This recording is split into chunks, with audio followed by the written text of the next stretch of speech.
നമ്മളത് നട്ട പീച്ചിയാണ്ടോ ഇത്രയും അത് നന്നായിട്ട് വളരുന്നുണ്ട് കേട്ടോ. ഇതിലൊരു പീച്ചി ഇങ്ങനെ ഉണ്ടായി വരുന്നുണ്ട് കേട്ടോ. അതുപോലെ തന്നെ മുട്ടുകളും ഉണ്ട് കേട്ടോ. അതെ, മുട്ടുകൾ കണ്ടോ, മുട്ടുകൾ ഉണ്ടായി വരുന്നുണ്ട്. ഇതിൽ അത്ര അതിങ്ങനെ കാണുന്നില്ല, ആ ഒരെണ്ണത്തിലാണ് കാണുന്നത് കേട്ടോ. ഈ മുകളിലേക്ക് പടർന്നു പോയി കാണോ.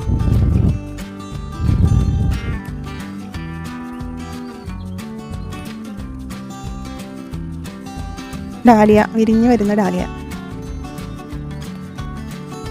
ഈ കോളാമ്പിപ്പൂവൊക്കെ ഞാൻ ചെറുപ്പത്തിൽ ഒരുപാട് ഞങ്ങളുടെയൊക്കെ നാട്ടിൽ മതിലിൻ്റെ സൈഡിലൊക്കെ വെച്ച് പിടിപ്പിക്കുന്ന പൂവാണ് കേട്ടോ. ഇതിൻ്റെ ഭംഗിയും പിന്നെ ഇത് എന്ന് കാണുമ്പോൾ നമുക്ക് കിട്ടുന്ന ആ ഒരു സന്തോഷം, അതുകൊണ്ടൊക്കെയാണ് ഞാനിതിങ്ങനെ വീട്ടിലും വെച്ച് പിടിപ്പിച്ചേക്കുന്നത്.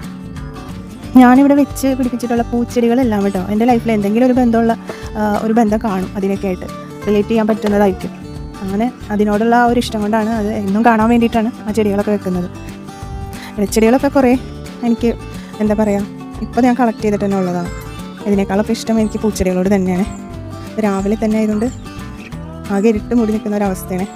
അതുകൊണ്ടാണ് ഇങ്ങനെ ഭയങ്കരമായിട്ട് ഡാർക്കായിട്ട് ഇരിക്കുന്നത്. വെണ്ടയ്ക്ക് അതുപോലെ തന്നെ 6 തൈകൾ നട്ടതാണ്. അതിൽ 1, 2, 3 മാത്രമേ പിടിച്ചുള്ളൂ കേട്ടോ. മറ്റേത് 3 നശിച്ചു പോയി. ഈ വഴുതനങ്ങയുടെ ഒപ്പം തന്നെ നട്ടതാണ്, നേരത്തെ കാണിച്ച വഴുതനങ്ങയില്ലേ, അതിൻ്റെ ഒപ്പം തന്നെ നട്ടതാണ് ഇതും. പക്ഷെ ഇതിനധികം വളർച്ച ആയിട്ടില്ല. ഇതെല്ലാവരും കൂടി ഒരു ചട്ടി നിൽക്കുന്നതുകൊണ്ടാണോ എന്ന് അറിയില്ല കേട്ടോ.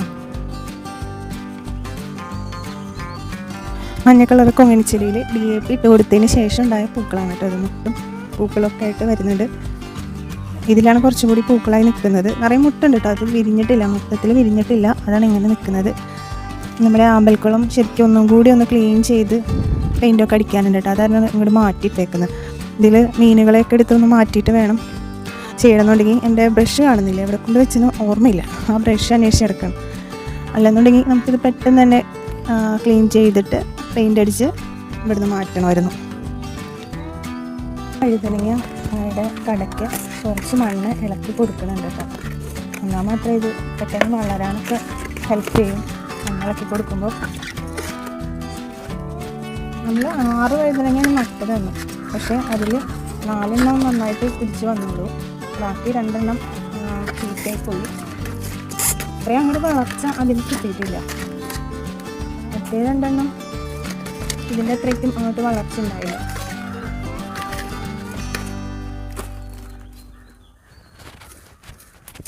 മുളകിനും അതുപോലെ തന്നെ ചെയ്യുന്നുണ്ട്. ഇതിൻ്റെയൊക്കെ കടക്ക ചെറുതായിട്ട് നമ്മുടെ ചുമന്ന ചീര മുളക്കുന്നുണ്ട്. അതുകൊണ്ട് ഇത് മൊത്തത്തിൽ ചെയ്യാനൊരു മടി, ആ ചീര മുളച്ചതൊക്കെ പോവും.